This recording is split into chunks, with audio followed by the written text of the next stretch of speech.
আমরা আসন্না ফাউন্ডেশন থেকে যে মাদ্রাসা প্ল্যান করেছি, যেটা ইনশাল্লাহ আশা করছি সামনের জানুয়ারিতে আমরা শুরু করতে পারবো যদি সব কিছু ঠিকঠাক থাকে। জায়গা ইতিমধ্যে ঠিক হয়ে গেছে এবং ডিজাইন নিয়ে কাজও শুরু হয়ে যাচ্ছে এবং গত কয়েকদিন আগে ইতিমধ্যে মিস্ত্রিরা সেখানে অবস্থানও নিয়েছেন, কাজ শুরু করার জন্য কাজ শুরু হচ্ছে। আমার ছেলেকে ইসলামী দ্বীনি শিক্ষায় শিক্ষিত করতে চাই, এক্ষেত্রে আমরা কোন লাইন থেকে শুরু করব? হিফজ, আলিয়া, কওমি? বিশেষ দ্রষ্টব্য তার মেধা শক্তি একটু কম। আমরা সর্বপ্রথম যে কাজটি করব তা হলো কোরআনে কারীমের বিশুদ্ধ তেলাওয়াত যেন সে করতে পারে, এটার জন্য আমরা পদক্ষেপ গ্রহণ করব। সেটা বাসায় হতে পারে অথবা আশপাশে থাকা কোনো ভালো মক্তবে পাঠিয়ে হতে পারে, কিন্তু বিশুদ্ধ তেলাওয়াতটা হবে, যেহেতু কথা বলার কাজটা শুরুতে একেবারে, সেটা হবে প্রথম কাজ। এর পাশাপাশি যখন সে বুঝতে শিখবে, বলতে শিখবে, আরেকটু সামনে অগ্রসর হবে, তাকে ঈমান বিষয়ক ইলম দিতে হবে, ঈমান সম্পর্কিত ইলম। সেটা বাসা থেকেই মা বাবা দিবেন। আল্লাহর পরিচয়, আল্লাহর শুকর আদায়, আল্লাহর উপর ভরসা, আল্লাহর পবিত্রতা বর্ণনা, আল্লাহর প্রশংসা জ্ঞাপন, সব কিছু আল্লাহর নামে শুরু করা, এগুলো বাচ্চাকে শিখিয়ে তার মধ্যে ঈমানই যে বীজ সেটা বপন করতে হবে। আর আলিম হওয়ার জন্য কোরআনে কারীমের বিশুদ্ধ তেলাওয়াত যখন সে করতে পারবে, এরপর তাকে আমরা যদি হাফেজ বানাতে চাই তাহলে হিফজখানায় ভর্তি করতে পারি। হিফজখানার একটা সমস্যা হলো অনেক হিফজখানাগুলোতেই আপনার শারীরিকভাবে বাচ্চাকে প্রহার করা হয় অনেক বেশি, সেগুলো করে বাচ্চা বিপদগামী হয়ে যায়, অনেক সময় বিগড়ে যায়। তো সেজন্য এ ধরনের প্রতিষ্ঠানে দেওয়ার ব্যাপারে সাবধান থাকতে হবে। যথাসম্ভব যে প্রতিষ্ঠানে বিচক্ষণতার সাথে বাচ্চাকে পাঠদান করা হয়, বাচ্চার প্রতি শারীরিক অত্যাচার করা হয় না, সেরকম প্রতিষ্ঠানে ভর্তি করাতে হবে। যথাসম্ভব অনাবাসিক হলে ভালো।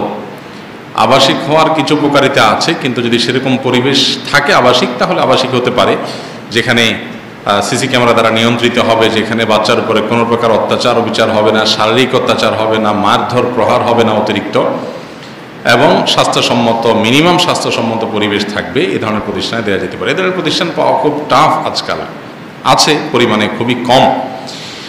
এর পাশাপাশি সব বাচ্চা হেফজ করবে এমনটা জরুরি না, আবার সবাই 30 পারা হাফেজ হবে এমনটাও জরুরি না। আমাদের দেশে হেফজখানাগুলোতে হয় 30 পারা হাফেজ হও, আর না হলে মাঝখান থেকে বকে গিয়ে বের হয়ে বিগড়ে যাও, এছাড়া আর কোনো পথ নাই। আরব দেশগুলোতে দেখা যায় 10 পারার হাফেজ আছে, 20 পারার হাফেজ আছে, 30 পারার হাফেজ আছে, যার যতটুকু তৌফিক সে ততটুকু হিফজ করবে। আমাদের দেশে সচরাচর এরকম নাই। আমরা আসন্না ফাউন্ডেশন থেকে যে মাদ্রাসা প্ল্যান করেছি, যেটা ইনশাল্লাহ আশা করছি সামনের জানুয়ারিতে আমরা শুরু করতে পারবো যদি সব কিছু ঠিকঠাক থাকে। জায়গা ইতিমধ্যে ঠিক হয়ে গেছে এবং ডিজাইন নিয়ে কাজও শুরু হয়ে যাচ্ছে এবং গত কয়েকদিন আগে ইতিমধ্যে মিস্ত্রিরা সেখানে অবস্থানও নিয়েছেন, কাজ শুরু করার জন্য কাজ শুরু হচ্ছে। তো আমরা সেই মাদ্রাসাতে ইনশাআল্লাহ হিফজের বিষয়টাকে খুবই ফ্লেক্সিবল করে দিব। বাচ্চা চাইলে 10 পারা, চাইলে 20 পারা, চাইলে 30 পারা হিফজ করতে পারবে, চাইলে কম বেশি হিফজ করতে পারবে। আর কারোর হিফজ করতে খুব অসুবিধা হচ্ছে, সে লাইন চেঞ্জ করতে পারবে। সবাইকে হাফেজ হতে হবে এমনটি আবশ্যক না, যদিও হাফেজ হতে পারলে ভালো। দ্বিতীয়ত হলো, বাচ্চা যদি মেধা শক্তি খুব ভালো হয় তাহলে তো সে হাফেজ হলো, এরপর সে আলিম হবে। আলিম হওয়ার জন্য আলিয়া হোক আর কওমি হোক, মাদ্রাসায় পড়াশোনা, বিশেষ করে আপনার আরবি ভাষার উপরে পাণ্ডিত্য যতটুকু দরকার আর পেশা বোঝার জন্য, সেগুলো বেসিক পড়াশোনা, যেগুলো গোড়ার পড়াশোনা, সেগুলো ভালো হয় এমন কোনো মাদ্রাসা দিতে হবে। কোনো কোনো আলিয়া মাদ্রাসা অনেক ভালো পড়াশোনা হয়, অনেক ভালো ভালো পড়াশোনা হয়। বাংলাদেশে এরকম অনেক আলিয়া মাদ্রাসা আছে, কিন্তু সচরাচর আলিয়া মাদ্রাসাগুলো আপনার অতি সম্প্রতি প্রকাশিত বেশ কয়েকটা রিপোর্ট অনুসারে যে আরবি পাঠদান, আরবিতে পাঠদানের বিষয়ে গুরুত্ব দেওয়া হলেও সেভাবে সব জায়গায় আমল হয় না।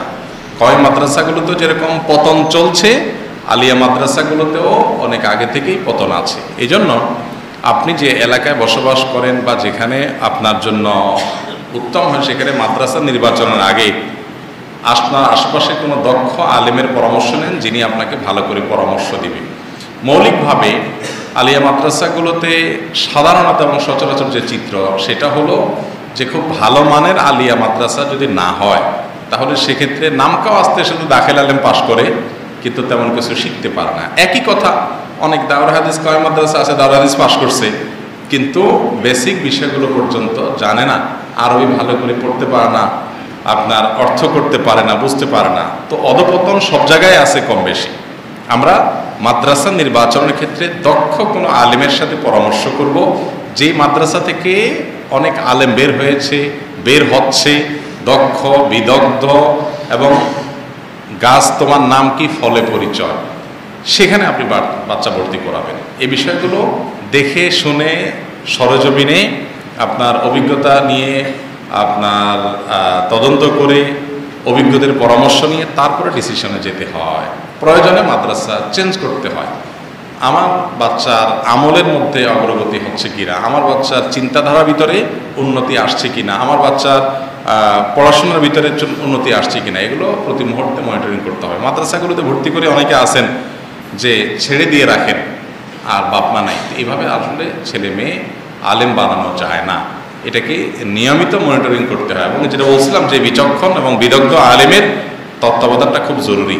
ভালো কোনো ইমাম সাহেব, খতিব সাহেব যিনি নিজে ভালো আলেম, উনি ইনশাল্লাহ আপনাকে ভালো পরামর্শ দিতে পারবেন। এবার প্রশ্ন হলো, জেনারেল লাইন থেকে দিনী লাইন নিয়ে পড়াশোনা করার কোনো উপায় আছে কিনা? যারা জেনারেল লাইন থেকে মাদ্রাসা লাইনে চলে আসতে চান মাঝপথ থেকে, এই লোকগুলোর প্রতি আমার বিশেষ আবেদন থাকবে, এই ধরনের সিদ্ধান্ত নেওয়ার আগে খুব বিচক্ষণ বিদগ্ধ কোনো আলেমের সাথে, প্রয়োজনে একাধিক বিচক্ষণ আলেমের সাথে পরামর্শ করে তারপর ডিসিশন নেবেন। কারণ আমি এরকম বহু ঘটনা দেখেছি যে জেনারেল লাইন থেকে তার দ্বীনি ইলম অর্জন করার আগ্রহ তৈরি হয়েছে, তিনি মাদ্রাসায় চলে এসেছেন, কিন্তু এরপরে বাকি যে পথ, বিশাল পথ, এটা তিনি পাড়ি দিতে পারেন নাই। তখন তার একুল অকুল দুইকুল হারিয়েছে এবং হতাশায় তিনি ভুগছেন। এমনটি যেন না হয়।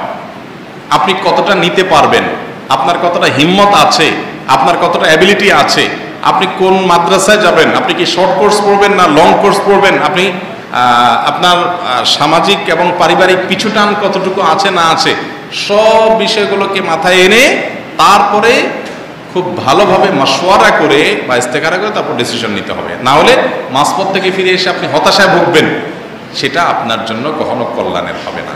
এক। দ্বিতীয়ত হলো, যদি কেউ এরকম জেনারেল লাইন থেকে দ্বীনি ইলমে চলে আসতে চান, আলেম হতে চান পুরোপুরি, তাহলে সেক্ষেত্রে এমন পর্যায়ে ব্যাক করা উচিত না সাধারণ অবস্থাতে, যেই পর্যায় থেকে ব্যাক করলে তিনি ক্ষতিগ্রস্ত হবেন। আপনি কথার কথা অনার্স লাস্ট ইয়ারে আছেন, মাস্টার্স ফাইনাল ইয়ারে আছেন, আপনি এখন এটা বাদ দিয়ে দিচ্ছেন না, এটা দরকারটা কি? যদি একান্ত শরীয়ী কোনো বড় ওজন না থাকে তাহলে আপনি এটা কমপ্লিট করবেন, পাশাপাশি দ্বীনি শিক্ষাটাকে কন্টিনিউ করবেন। কারণ আপনার জেনারেল শিক্ষায় শিক্ষিত হওয়াটাও দ্বীনের জন্য কল্যাণ বয়ে আনতে পারে, যদি আপনার সেখানে দ্বীন পালনে বড় ধরনের কোনো বাধা তৈরি না হয়। যথাসম্ভব নিজের সাথে সংগ্রাম করে, বিশেষ করে এই পর্যায়ে চলে গেলে সেখান থেকে হুট করে ডিসিশন, জজবা জোশে সবসময় কাম করতে হয় না, খুব সুচিন্তিতভাবে সিদ্ধান্ত নিতে হয়।